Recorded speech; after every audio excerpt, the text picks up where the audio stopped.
friends, welcome to Kavithasamayalarai. இன்னைக்கு நம்ம பார்க்க போற ஸ்பெஷல் ரெசிபி சுவையான மல்டிகிரெயின் அடை தோசை.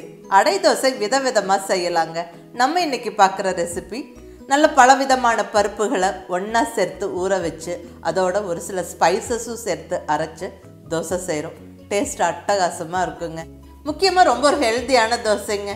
நம்ம நல்ல பலவிதமான பருப்புகளை ஒன்றா சேர்த்து செய்கிறோம். ஸோ கண்டிப்பாக ப்ரோட்டீன் அதிகம், நிறைய மைக்ரோ நியூட்ரியன்ட்ஸ் இருக்குது. ஸோ நம்ம வீடுகளில் அடிக்கடி செய்ய வேண்டிய ஒரு தோசை இது. குழந்தைங்க பெரியவங்க விரும்பி சாப்பிடுவாங்க, ரொம்ப நல்லதும் கூட.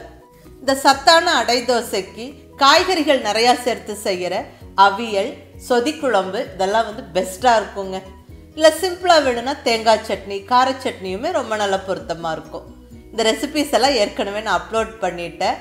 வேணுங்கிறவங்களுக்கு கீழே டிஸ்கிரிப்ஷனில் லிங்க் இருக்குது, நீங்கள் பார்க்கலாம். ஸோ இப்போ அருமையான இந்த மல்டிகிரெயின் அடை தோசை எப்படி பண்ணுறதுன்னு பார்க்கலாம் வாங்க.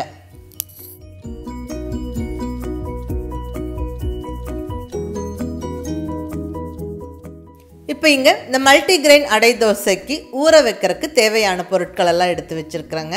அது என்னென்னு பார்த்துடலாம். நம்ம ஏற்கனவே சொன்ன மாதிரி இது நிறைய பருப்புகள் சேர்த்து செய்யக்கூடிய ஒரு அருமையான அடை தோசை. ஸோ விதவிதமான பருப்புகள் எடுத்து வச்சுருக்குறோம். கூடவே கொஞ்சம் அரிசியும் வச்சுருக்குறோம். இந்த அரிசி எதுக்காகனா நம்ம தோசை அப்போ தான் மெலிசாக ஊற்ற முடியும், கொஞ்சம் மொறுமொறுப்பாக இருக்கும். ஸோ ரொம்ப மொந்தமாக இல்லாமல் கொஞ்சம் அந்த மொறுமொறுப்பும் அந்த மெலிசாக ஊற்றுறக்கு வசதியாக இருக்கிறதுக்கு வேண்டி கொஞ்சமாக நம்ம அரிசியும் சேர்த்துக்கிறோம். இப்போ பருப்புகளோட அளவு பார்த்துடலாங்க. இங்கே 1/2 கப்பு கடலைப்பருப்பு, சன்னா தால் 1/2 கப்பு, துவரம் பருப்பு 1/2 கப்பு, தூர்தால், அடுத்தது கிரீன் கிராம் தால், பச்சைப்பயிறு முழு தோலோட இருக்கிற அந்த பச்சைப்பயிறு 1/2 கப்பு எடுத்துருக்கிறேன். இதுக்கு பதிலாக நம்ம பாசிப்பருப்பும் எடுத்துக்கலாம். பாசிப்பருப்பு எடுக்கும்போது ஊற வைக்கிற டைம் நம்மளுக்கு கம்மியாகும்.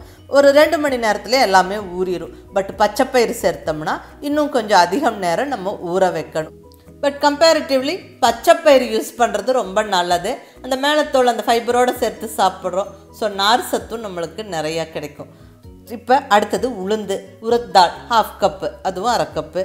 கூடவே 1/2 கப்பு அரிசி. அரிசி நம்ம எது வேணாலும் எடுத்துக்கலாம். புழுங்கல் அரிசி, பச்சரிசி எது வேணாலும் யூஸ் பண்ணலாம், அது உங்கள் விருப்பம். நான் இங்கே எடுத்துருக்கிறது புழுங்கல் அரிசி. இப்போ இதெல்லாம் ஒன்றா சேர்த்து நம்ம ஊற வச்சிடலாம். இங்கே ஒரு பவுலில் நான் ஃபஸ்ட்டாக சேர்த்துக்கிறது அரிசி, 1/2 கப்பு அரிசி. அடுத்தது 1/2 கப்பு கடலைப்பருப்பு, கூடவே 1/2 கப்பு உளுந்தம்பருப்பு, துவரம் பருப்பு 1/2 கப்பு, பச்சைப்பயிறு 1/2 கப்பு. இதுக்கு பதிலாக நம்ம தோல் நீக்கிய பாசிப்பருப்பு யூஸ் பண்ணலாம். இப்போ நம்ம சேர்த்துருக்கிற பொருளெல்லாம் நல்லா ஒரு 2-3 வாட்டி கழுவியாச்சுங்க. இப்போ நம்ம நல்ல தண்ணி விட்டு ஊற விட்டுறலாம். நம்ம பச்சைப்பயிறு சேர்த்துருக்குறோம். ஸோ அதனால் மினிமம் ஒரு 4 மணி நேரம் ஊறட்டும். பாசிப்பருப்பு சேர்த்துருந்தா ஒரு 2 மணி நேரம் ஊறினாவே போதும். நம்ம அதுக்கப்புறம் அரைச்சிடலாம். இப்போ இந்த ஊற வச்ச பருப்புகளோட வரமிளகாவும் சேர்த்து ஊற வச்சுக்கிறேங்க. இங்கே நான் 5 வரமிளகா சேர்த்துருக்கிறேன். நீங்கள் உங்களுடைய காரத்துக்கு தகுந்த மாதிரி டிசைட் பண்ணிக்கோங்க. ஏன் நம்ம பருப்புகளோடவே சேர்த்து ஊற வைக்கிறோன்னா, சப்போஸ் நம்ம கிரைண்டரில் ஆட்டுறதா இருந்தால் நம்ம மிளகா இப்படி பருப்போடவே சேர்த்து ஊற வச்சுட்டு அரைக்கும் போது நல்லா அரைப்படும். மிக்சியிலே இருந்தால் நம்ம ஊற வைக்க வேண்டியதில்லை. நான் இன்றைக்கி கிரைண்டரில் தான் அரைக்க போகிறேன். ஸோ பருப்புகளோட நம்ம மிளகாவும் சேர்த்து ஊற வச்சாச்சு. நல்லா ஒரு 4-5 மணி நேரம் ஊறியாச்சு. ஸோ இப்போ ஒரு 5 மணி நேரத்துக்கு அப்புறம் பாருங்கள், நல்லா பருப்பெல்லாம் ஊறிடுச்சு. அந்த மிளகாவும் ஊறி ரெடியாக இருக்குது. இப்போ அரைக்கலாம். அதுக்கு முன்னாடி இங்கே ஒரு ஃபுல் டீஸ்பூன் சீரகம், 1/2 டீஸ்பூன் பெருங்காயப்பொடி, கூடவே ஒரு 2 இன்ச் இஞ்சியை சின்ன சின்ன பீசஸாக கட் பண்ணி வச்சுருக்கிறேன். நம்ம இதெல்லாம் ஒன்றா சேர்த்து தான் அரைக்க போகிறோம். இந்த பருப்புகளோட இந்த ஸ்பைசஸும் சேர்த்து அரைக்கிறோம்.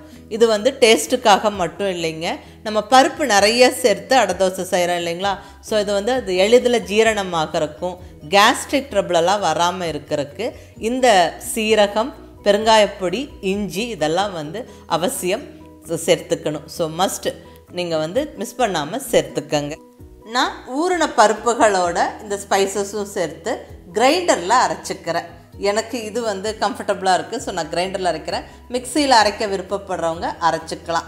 மாவு பதம் பார்த்திங்கன்னா ரொம்ப ஃபைன் பேஸ்ட்டாக இருக்கக்கூடாது, கொஞ்சம் ரவையாக இருக்கணும். அப்போ தான் அடை தோசை ரொம்ப நல்லாயிருக்கும். கொஞ்சம் கிறிஸ்பியாகவும் இருக்கும், சாப்பிட்றதுக்கு ரொம்ப நல்லாயிருக்கும். ஸோ இந்த மாதிரி கொஞ்சம் ரவையாக அரைச்சிக்கோங்க. கிரைண்டரில் அரைச்சாலும் சரி, இல்லை மிக்சியில் அரைச்சாலும் சரி.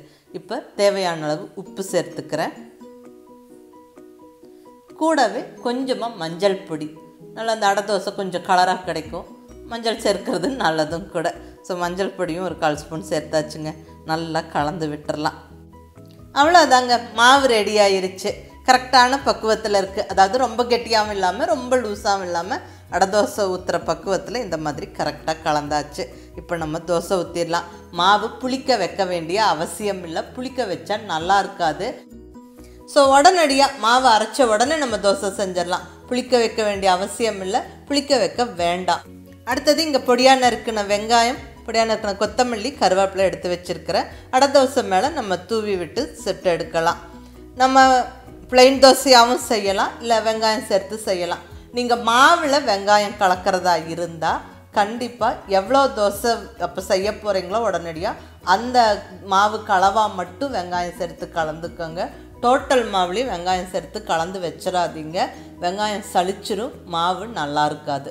ஸோ எத்தனை தோசைக்கு வேணுமோ அது கலவா மட்டும் தனியாக மாவு எடுத்துகிட்டு வெங்காயம் கலந்துட்டு நம்ம செய்யலாம். பெட்டர் நம்ம மேலே தூவி விட்டு செய்கிறது தான் டேஸ்ட்டும் நல்லாயிருக்கும், ரொம்ப நல்லதும் கூட. தோசை ஊற்றிடலாம். நல்ல மெலிசான தோசையாகவும் ஊற்றி நல்ல மொறுமொறுன்னு சுட்டு எடுக்கலாம். இல்லை கொஞ்சம் இப்படி அடை தோசைன்னா கொஞ்சம் மொந்தமாக இருக்கணும்.